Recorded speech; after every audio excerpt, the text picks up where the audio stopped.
Cebu City is determined to realize the people's aspirations for a Singapore-like metropolis with Melbourne features. The citizens look forward to living in a progressive city where opportunities abound and the local economy is stable and the people self-reliant.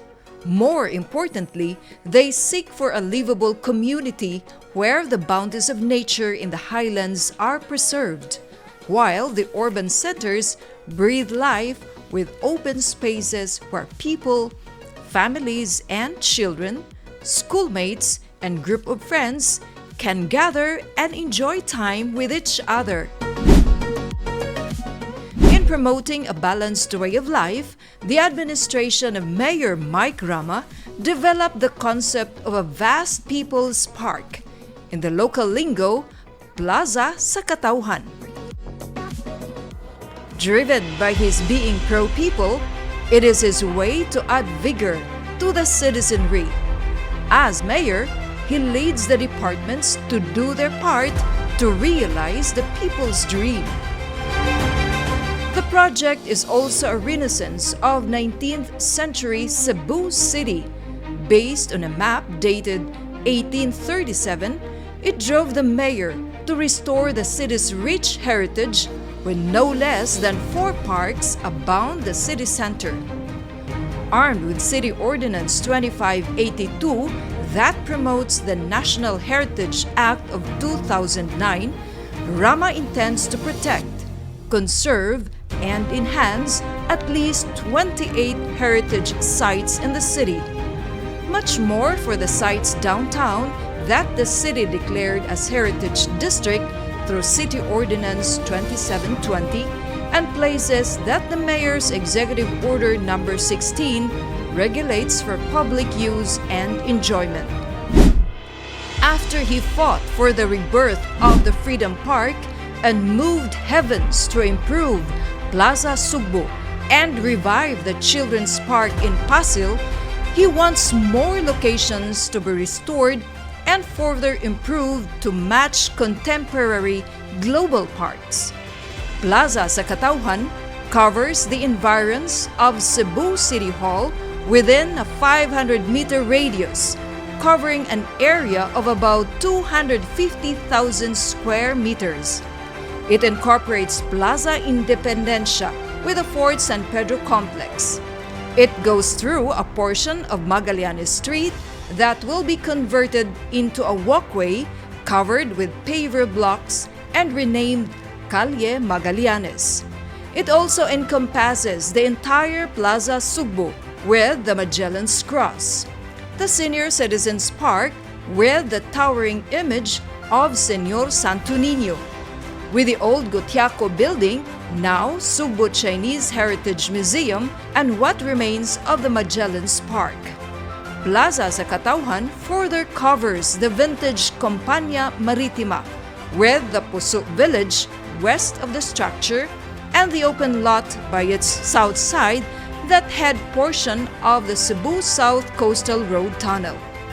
Being a part of the city's heritage, Cebu Carbon Market with its night market features also becomes a part of the People's Park, along with the open lot with mechanized parking facing Carbon. Plaza sa Katawhan further covers the islands that flank the subway and the U-turn slot underneath it, going towards the open space previously used as a jetty while the CCLEX was under construction. The jetty site will be the heart of Plaza sa Katawhan, a perfect site where the waterfront meets the city's mainland with a wide view of the Mactan Channel, where various sea transportation pass by. The 300-meter promenade from the jetty going towards Museo Cebu, the former Malacanang sa Cebu, now in the care of the National Museum of the Philippines, also becomes a part of the vast park. It connects back to Plaza Independencia and Fort San Pedro.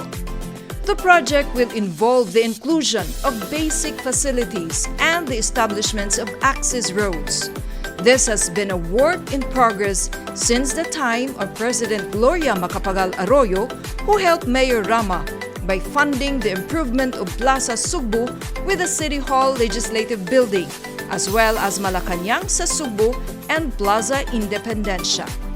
As the city's leader and steward who earned an overwhelming mandate, Mayor Rama gives back to the people, especially the children, whose better future he wants to secure. Mayor Mike Rama counts on the rest of the Cebu City government, with Vice Mayor Raymond Garcia and the councilors and all stakeholders to fully realize the people's dream, their own plaza.